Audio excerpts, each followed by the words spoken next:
ఇక మంచువారి ఇంట రచ్చ మళ్ళీ మొదలైంది. After a gap boss is back అన్నట్టుగా మంచు మనోజ్ మళ్ళీ జల్పల్లి ఫామ్ హౌస్ దగ్గర వెళ్ళిపోయారు. ప్రస్తుతం ఈ రచ్చ కొనసాగుతోంది. విష్ణు నేను లేను అని చెప్పి నా ఇంటికి వచ్చేందుకు ప్రయత్నం చేస్తున్నారు. మా నాన్న అటెండ్ చేస్తే మా నాన్న నాతో మాట్లాడట్లేదు, ఫోన్ కలవట్లేదని చెప్తూనే పోలీసులకు కూడా సమాచారం అందించాడు. మంచు మనోజ్ వెళ్ళి ఏకంగా ఆ ఫామ్ హౌస్ గేట్ ముందు తిష్ట వేసుకొని కూర్చున్నాడు. తాజాగా మంచు మనోజ్ కొన్ని సీసీటీవీ దృశ్యాలను విడుదల చేశాడు. ఇక్కడ చూడండి, అది జల్పల్లి ఫామ్ హౌస్ దగ్గర. ఆ ఫామ్ హౌస్ మంచు మోహన్ బాబు సంబంధించి ఫామ్ హౌస్ దగ్గర ఫామ్ హౌస్ ఎదుట కింద ఒక దుప్పట వేసుకొని చేతిలో వాటర్ బాటిల్ పెట్టుకొని అలా కూర్చొని పోయాడు మంచు మనోజ్. అయితే ప్రస్తుతం కొన్ని సీసీటీవీ ఫుటేజ్ దృశ్యాలని మంచు మనోజ్ విడుదల చేశాడు. తాను ఇంట్లో లేనప్పుడు కార్లు వస్తువులను ఎత్తుకెళ్లారని నిన్న నార్సింగి పోలీస్ స్టేషన్లో మంచు మనోజ్ ఫిర్యాదు ఇస్తే గోడలు దూకి వచ్చి మరి కార్లు ఎత్తుకెళ్లారని మంచు మనోజ్ ఆరోపిస్తున్నాడు. కారు ఎత్తుకెళ్లారంటూ సీసీటీవీ ఫుటేజ్ని పోలీసులకు ఇచ్చాడు మంచు మనోజ్. ఆ దృశ్యాలని ఇప్పుడు మీరు చూస్తున్నారు.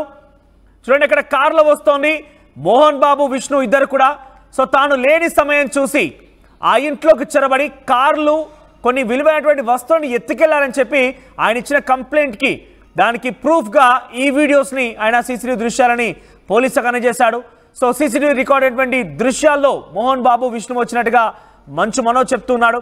జల్పల్లి ఇంట్లో కూడా 150 మంది చొరపడ్డారని కంప్లైంట్లో పేర్కొన్నాడు మంచు మనోజ్. అయితే BMW కార్ని డ్యామేజ్ చేశారని మంచు మనోజ్ ఆరోపిస్తున్నాడు. స్టెప్నీ టైర్ను కూడా ఎత్తుకెళ్లారని స్టెప్నీ టైర్ను కూడా ఎత్తుకెళ్లారని ఆయన చెప్తున్నాడు. ఇందుకు సంబంధించి వీడియోలని మంచు మనోజ్ రిలీజ్ చేశారు. ఏప్రిల్ 1న పాప పుట్టినరోజు కోసం జైపూర్ వెళ్తే నా ఇంట్లో విధ్వంసం సృష్టించారు. పోలీసులకు ఫిర్యాదు చేస్తే నిర్లక్ష్యంగా వ్యవహరిస్తున్నారు. 3 FIR నమోదైనా ఒక్క ఛార్జ్ షీట్ కూడా ఫైల్ చేయలేదు. కన్నప్పకు పోటీగా భైరవ రిలీజ్ చేస్తున్నాడని నాపై కోపం పెంచుకున్నాడు విష్ణు అంటూ కూడా మనోజ్ చెప్తున్నాడు. అయితే కూర్చుని మాట్లాడుకుందామంటే విష్ణు ఒప్పుకోవడం లేదని చెప్పి అటు మంచు మనోజ్ చెప్తున్న పరిస్థితి కనబడుతోంది. నార్సింగ్ దగ్గర ప్రజెంట్ ఆయన పోలీసులకు ఫిర్యాదు చేశాడు. దానికి ఆధారితంగా ఆయన ఈ సీసీటీవీ ఫుటేజ్ దృశ్యాలను కూడా పంపించాడు. తన ఇంట్లో జరిగిన బీభత్సం పైన పోలీసులకి చెప్తే మీరు ఇక్కడ ఉండడం లేదు కదా, నిర్లక్ష్యంగా మాట్లాడుతున్నారట. పోలీసులు కూడా మీరు ఇక్కడ ఉండడం లేదని చెప్పి నిర్లక్ష్యంగా మాట్లాడుతున్నారట. ఇప్పటివరకు 3 FIRలు ఫైల్ అయినా కూడా ఒక్కదానిపైన కూడా ఛార్జ్ షీట్ వేయలేదని పహాడ్ షరీఫ్ పోలీసులు పైన అటు మనోజ్ ఆగ్రహం వ్యక్తం చేస్తున్నాడు. అన్ని ఆధారాలు అన్న కూడా ఛార్జ్ షీట్ ఎందుకు ఫైల్ చేయాలని చెప్పి మంచు మనోజ్ అడుగుతున్నాడు. అయితే నేను ఊర్లో లేని సమయం చూసి ఈ రకంగా చేయడం అనేది కరెక్ట్ కాదు అంటున్నాడు మంచు మనోజ్. జల్పల్లి ఇంట్లో వెళ్ళడానికి నాకు అన్ని అనుమతులు ఉన్నా పోలీసులు వెళ్ళనివ్వడం లేదంటూ కూడా ఆయన చెప్తున్నాడు. కోర్టును తప్పుదో పట్టించి కింది కోర్టులో తప్పుడు ఉత్తర్వులు తీసుకొని వచ్చారని చెప్తున్నాడు మంచు మనోజ్. నా కుటుంబం నుండి ₹1 తీసుకోలేరు. విష్ణు కెరియర్ కోసం అమ్మాయి గెటప్ వేశాను. నా ఇంట్లో పెట్స్ ఉన్నాయి, కాళ్ళు పట్టుకుంటా అన్నా కూడా పోలీసులు కనికరించలేరు. సీఎం, డిప్యూటీ సీఎంని అడుగుతున్నా నాకు న్యాయం చేయమని చెప్పి మంచు మనోజ్ అంటున్నాడు. ఇక ఫైట్స్ విషయంలో భావోద్వేగానికి మంచు మనోజ్ గురయ్యారు. సో ఆయనకి వ్యతిరేకంగా, కన్నప్పకు వ్యతిరేకంగా తాను తీసినటువంటి భైరవ సినిమాని కూడా విడుదల చేస్తున్నాను కాబట్టి నా పైన కోపం పెంచుకున్నాడు విష్ణు, అందుకే ఇలా చేస్తున్నాడని చెప్పి మంచు మనోజ్ అంటున్నాడు. ఒకసారి దీనికి సంబంధించి మరిన్ని అప్డేట్స్ మా ప్రతినిధి దేవిక అందిస్తారు. దేవిక, ఏంటి ప్రజెంట్ ఏం జరుగుతోంది? మంచువారి ఇంట రచ్చ ఇంకా కొనసాగుతూనే ఉంది. సో తాజాగా మంచు మనోజ్ ఆరోపణలకు సంబంధించిన విషయంలో కొన్ని సీసీటీవీ దృశ్యాలను కూడా విడుదల చేశాడు. పోలీసులని ఆయన రిక్వెస్ట్ చేస్తున్నాడు. పోలీసుల యొక్క నిర్లక్ష్యం కూడా ఉందంటూ చాలా క్లియర్గా మాట్లాడుకొస్తున్నాడు. ఈ నేపథ్యంలో ఏం జరగబోతోంది, అప్డేట్స్ ఏంటి? మనం చూడొచ్చు, మరోసారి మంచు ఇంట్లో బగ్గున్న వివాదం అని చెప్పొచ్చు. ఎందుకంటే కొన్ని రోజుల క్రితం కూడా వివాదాలు చాలా వరకు చోటు చేసుకున్నాయి. మళ్ళీ ఇప్పుడు మరొక వివాదం అని చెప్పొచ్చు. ఎవరైతే మంచు మనోజ్ ఎవరైతే ఉన్నారో వాళ్ళ పాప ఏప్రిల్ 1న పుట్టినరోజు సందర్భంగా జైపూర్ వెళ్లారు. అక్కడ ఆ విజువల్స్ కూడా చాలా హల్చల్ అయ్యాయని చెప్పొచ్చు. ఇండస్ట్రీ వాళ్ళు కూడా చాలా మంది ఆ పాపకి పుట్టినరోజు శుభాకాంక్షలు కూడా తెలిపిన వీడియోస్ కూడా మనం చూడటం జరిగింది. అయితే అదే రోజు చూసుకుంటే మంచు మోహన్ బాబు గారు అలాగే మంచు విష్ణు ఇద్దరు కూడా తెల్లవారుజామున వాళ్ళ ఇంటికి వెళ్ళి అక్కడ విధ్వంసం సృష్టించారు అంటూ కూడా ఆయనకి తెలియటంతో వెంటనే ఇక్కడికి చేరుకోవడం జరిగింది. ముఖ్యంగా తెలిసిన వెంటనే జైపూర్ నుంచే ఇక్కడికి సిపికి కూడా పోలీస్ స్టేషన్ లో కూడా కంప్లైంట్ ఇవ్వడం జరిగింది. అయినా కూడా పోలీసులు పట్టించుకోలేదు అంటూ కూడా ఆయన ఇక్కడ వెంటనే వచ్చిన తర్వాత ఇంట్లోకి పంపించకుండా బయటనే కూర్చోబెట్టి డోర్లు లాక్ చేసేసిన పరిస్థితి అంటూ కూడా మంచు మనోజ్ ఆరోపిస్తున్న పరిస్థితి అని చెప్పొచ్చు. చూడొచ్చు ఆయన ఇంటికి ముందు ఆయన బైఠాయించి నేను మా తండ్రితో మాట్లాడాలి అంటూ కూడా మోహన్ బాబుతో మాట్లాడాలంటే కూడా ఆయన అక్కడే కూర్చున్న పరిస్థితి. అదే విధంగా మరోవైపు చూస్తుంటే ప్రూఫ్స్ కూడా చూడొచ్చు. ఏవైతే సీసీ ఫుటేజ్ ఉందో అదంతా కూడా పోలీసులకి మీడియాకి ఇచ్చిన పరిస్థితి కనిపిస్తుంది. నేను అన్ని ఆధారాలు ఇచ్చినప్పటికీ కూడా మరి పోలీసులు ఎందుకు ఇప్పటి వరకు కూడా యాక్షన్ తీసుకోవట్లేదు? దాదాపుగా 3 ఎఫ్ఐఆర్లు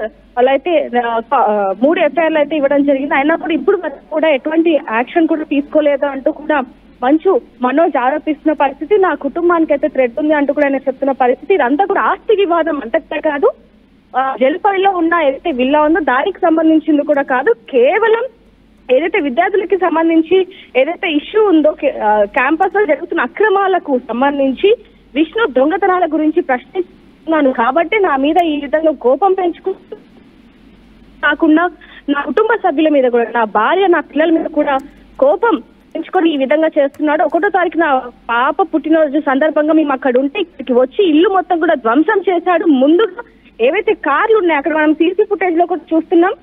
ఇంకొకటి మీడియా కానీ పోలీసులకు కానివ్వండి మనోజ్ మొత్తం కూడా టైం టు టైం అసలు ఏ టైంకి వచ్చారు, ఏ టైంకి వెళ్ళారు, తన కార్లని BMW కార్లని ఏ టైంకి తీసుకెళ్లారు, ఏ టైంకి ధ్వంసం చేశారు, ఇవన్నీ కూడా ఆధారాలను కూడా ఇవ్వటం జరిగింది. అసలు ఏం జరుగుతుంది అనేది కూడా దాని పరిస్థితి. పోలీసులు ఎందుకు పట్టించుకోలేదు, నేను ఇంకా పై అధికారులను కలుస్తాను అంటున్నాడని చెప్పి మనోజ్ అయితే తెలుస్తుందని చెప్పొచ్చు. ఏదైనప్పటికీ గోడలు దూకి కార్లను కూడా ఎత్తుకెళ్లారు అంటూ కూడా ఆరోపిస్తున్నాడు. దాదాపుగా జల్పల్లి ఇంట్లో 150 మంది ఎవరైతే పోలీసులు కూడా ఇప్పుడు పెట్టడం జరిగిందని చెప్పొచ్చు. ఏదైనప్పటికీ అసలు ఈ వివాదం ఎంతవరకు కొనసాగుతుంది అనేది కూడా తెలియని పరిస్థితి అని చెప్పొచ్చు. మరి కాసేపట్లో మనసుతో మాట్లాడి మరిన్ని వివరాలు కూడా తెలుసుకునే ప్రయత్నం చేద్దాం మనోజ్. సో ప్రజెంట్ పోలీసులు ఏం చెప్తున్నారంటే మంచు మనోజ్ చాలా క్లియర్ గా అన్ని రకాల ఆధారాలు సమర్పించాను నేను, పోలీసులే కాదకంగా సీఎం డిప్యూటీ సీఎం కూడా నన్ను ఆదుకోవాలి దయచేసి అని పోలికంగా సీఎం ప్రస్తావన తీసుకొస్తున్నారు మంచు మనోజ్. అంటే పోలీసులు ఎందుకు మంచు మోహన్ బాబుకి మంచు విష్ణుకి సపోర్ట్ చేస్తున్నారనే విషయం పెద్ద ఎత్తున చర్చనీయాంశంగా మారింది. అసలు మంచు మనోజ్ ఆరోపణ నిజమేంత? ఎస్ మనోజ్, మంచు మనోజ్ అంటున్నది కూడా అదే అని చెప్పారు. ఎందుకంటే నేను ఇన్నిసార్లు పోలీస్ మెట్లు ఎక్కినప్పటికీ కూడా వాళ్ళు ఎటువంటి యాక్షన్ కూడా తీసుకోవట్లేదు. ఖచ్చితంగా పోలీసులు కూడా మా తండ్రి మోహన్ బాబుకి అలాగే మంచు విష్ణుకి సపోర్ట్ చేస్తున్నారు, నాకు సపోర్ట్ చేయట్లేదు అనేది మాత్రం ఆయన మాటలో తెలుస్తుందని చెప్పొచ్చు. అదే విధంగా చూసుకుంటే నా దగ్గర ఇన్ని ఆధారాలు ఉన్నా కూడా వాళ్ళని ఎందుకు ప్రశ్నించట్లేదు, వాళ్ళ మీద ఎందుకని కేసు పెట్టినప్పటికీ కూడా పట్టుకుని పరిస్థితి ఏర్పడింది అనేది కూడా కనిపిస్తుందని చెప్పొచ్చు. అంతేకాకుండా వాళ్ళ ఇంటికి సంబంధించి ఏవైతే వస్తువులు ఉన్నాయో వాటిని కూడా ధ్వంసం చేశారు. ముఖ్యంగా ఆయన చిన్నప్పటి నుంచి దాచుకున్న ఏవైతే తీపి జ్ఞాపకాలు ఏవైతే వస్తువులు ఉన్నాయో వాటిని పిల్లల కోసం దాపెట్టిన ఏవైతే బంగారం కానివ్వండి, చిన్న పాప కోసం దాపెట్టిన ఏవైతే వస్తువులు కానివ్వండి, ఇవన్నీ కొత్తగా కొన్నవి కూడా అవన్నీ కూడా ధ్వంసం చేశారు. చిన్నపిల్ల పుట్టినరోజు అని కూడా చూడకుండా ఈ విధంగా చేయడం అంటే అసలు సమన్వయం కాదు అంటూ కూడా వాదిస్తున్న పరిస్థితి అని చెప్పొచ్చు. ఏదైనప్పటికీ మరిన్ని వివరాలు కూడా ఒకసారి తెలుసుకునే ప్రయత్నం అయితే చేద్దాం మనోజ్. అయితే మంచు మనోజ్ పెద్ద ఎత్తున పోలీసుల పైన ఆగ్రహం వెలగక్కుతున్నారు. అన్ని రకాల ఆధారాలు ఉన్నాయి, ఛార్జ్ షీట్లు ఫైల్ చేయడం లేదు, 3 ఎఫ్ఐఆర్లు ఫైల్ అయ్యాయి. ఇలా పోలీసులు వన్ సైడెడ్గా మోహన్ బాబు మంచు విష్ణు వైపుగా ఉన్నారు, నన్ను ఎవరు పట్టించుకోవడం లేదంటూ ఏకంగా సీఎం ప్రస్తావన తీసుకొచ్చి సీఎం డిప్యూటీ సీఎం నన్ను కాపాడాలి అంటూ కూడా ఆయన రిక్వెస్ట్ చేస్తున్నారు. మరోవైపుగా కన్నప్పకి వ్యతిరేకంగా నేను భైరవాన్ని నేను నిర్మించిన సినిమా, నేను నటించిన సినిమా కూడా రిలీజ్ చేయబోతున్నాను కాబట్టి నా పైన విష్ణు కోపం పెంచుకున్నాడు. నేను నా కూతురు పుట్టినరోజు వేడుకల నేపథ్యంలో ఇక్కడ లేని సమయం చూసి నా ఇంట్లోకి చెరబడి కొన్ని విలువైన వస్తువులు ఎత్తుకపోవడమే కాకుండా కొన్ని వస్తువులను ధ్వంసం చేశారు, కార్లను కూడా డ్యామేజ్ చేశారంటే మంచు మనోజ్ ఆరోపిస్తున్నారు. ఒకసారి మంచు మనోజ్ నార్సింగి పోలీస్ స్టేషన్లో ఫిర్యాదు చేశారు, సీసీటీవీ ఫుటేజ్ దృశ్యాలని విడుదల చేశారు. ప్రస్తుతం ఆయన పెద్ద ఎత్తున ఆగ్రహం వెలుగక్కుతున్నారు. ఇంతకీ మంచు మనోజ్ ఏం మాట్లాడారో చూద్దాం. ఆ రోజు 1వ తారీఖున ఏప్రిల్లో నా పాప పుట్టినరోజు మీకు తెలిసిందే. పాప పుట్టినరోజుకి నేను జైపూర్కి వెళ్ళాను. ఈ గొడవల మధ్యలో అందరి మధ్యలో వద్దు, ప్రశాంతంగా నా బాబు పాపతో వైఫ్తో వెళ్ళి గడిపొద్దాం, అక్కడ 4 రోజులు అనుకొని వెళ్ళాము. కరెక్ట్గా నేను ఆ రోజు వెళ్ళడం అడ్వాంటేజ్గా తీసుకొని నా ఇంట్లో దాదాపు ఒక జల్లపల్లిలో 150 మంది దిగి విష్ణుతో పాటు అందరూ చాలా మంది, ఇట్స్ ఆల్ రికార్డెడ్ పోలీసుల్లో అంతా, నా రూమ్లన్నీ పగలగొట్టి నా చిన్నప్పటి నుంచి ఉన్న వస్తువులు, నా పిల్లల వస్తువులు, నా ఇళ్ళ వస్తువులు, బట్టలు, నగలు పెట్టి పగలగొట్టి సో అన్ని చేసి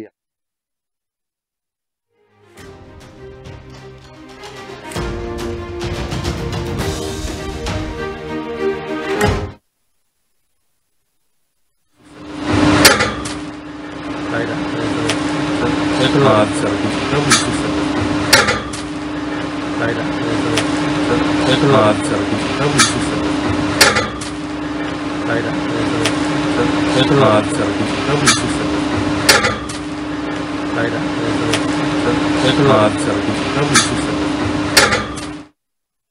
అన్ని నా చిన్నప్పటి నుంచి వస్తువులు, నా పిల్లల వస్తువులు, నా భార్య వస్తువులు.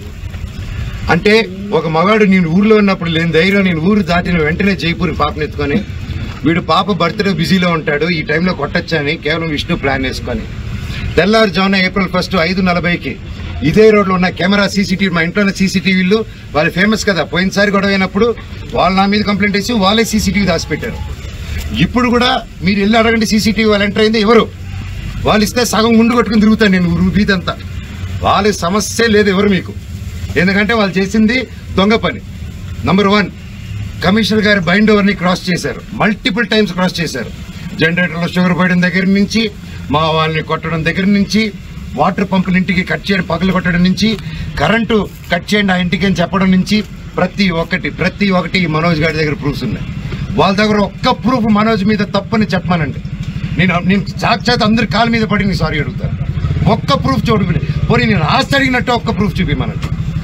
వాళ్ళు చెప్పేది ప్రతిదీ అబద్ధం. April 1వ తారీఖున దౌర్జన్యంగా 30-40 కార్లు, ఆ వీడియో కూడా ఇచ్చాను మీకు, 30-40 కార్లు ఇదే వీధిలో వచ్చి మా సెక్యూరిటీ గేట్లు దూకి స్టంప్స్లో బూతులు మాట్లాడి నా సెక్యూరిటీని కొట్టి 3 గంటల వరకు బంధించారు లోపల. నేను 100కి చేశా, పోలీస్కి చేశా, సార్ కమిషనర్ గారికి చేశా, డీసీపీ గారితో మాట్లాడారు మా వైఫ్, సార్ ఇలా అయింది, పెట్స్ ఉన్నాయి, అన్ని పగలగొడుతున్నారు మా వస్తువులన్నీ, లోపల నా రూమ్ వస్తువులన్నీ పగలగొట్టేశారు. నా బాబు ఫొటోస్, నా పాప ఫొటోస్, చిన్నప్పటి నుంచి వస్తువులు, నా పాప కోసం ఉన్న చిన్న చిన్న నగలు మేము బర్త్డే కోసం కొనుక్కున్నట్టువి ప్రతిదీ పగలగొట్టి ఎక్కడేసారో కూడా తెలియట్లేదు. నా కారు, నా 2016లో కొనుక్కున్న నా కారు టో చేసుకొని ఆల్మోస్ట్ 9 ఇయర్స్ కారు, నాకు చిన్న నేను పాత వస్తువులు అన్నీ ఎత్తి పెట్టుకుని ఉంటానండి, నేను అవే వాడుకుంటూ ఉంటాను. అండ్ నాకు ఆ సోకులు లేవు, అది తీసుకొచ్చి ఆ కారుని టో చేసుకొని తీసుకొచ్చేసి వెళ్ళిపోయి ఆ రోడ్డు మీద వదిలేదు. నా మా వైఫ్ కారు మినీ కూపర్, దాన్ని టో చేసుకొని తీసుకొచ్చి ఆ గ్రౌండ్లో వదిలేదు. ఆ గ్రౌండ్లో వదిలి అక్కడ కర్చీపులు కట్టుకొని రౌడీ షీటర్లు అందరూ దిగి దగ్గరుండి దాన్ని టో చేసుకొని మళ్ళీ తీసుకెళ్ళి అక్కడ వదిలేదు. ఇవన్నీ గురువారెడ్డి గారికి, అవునా ఇంత గలీజ్గా ఎందుకు చేస్తున్నారు, ఇది బాగాలేదు మనోజ్ గారు అని చెప్పి సీఏ గారు చాలా ఫీల్ అవుతున్నారు, కానీ యాక్షన్ తీసుకోలేదు. నేను వెళ్ళండి. RTV యాప్ వార్తల్ని క్షణాల్లో చదివే అవకాశం ఉంటుంది. ఒక న్యూస్ పేపర్, ఒక టెలివిజన్ ఛానల్ మీ చేతుల్లో ఎప్పుడూ ఉంటాయి.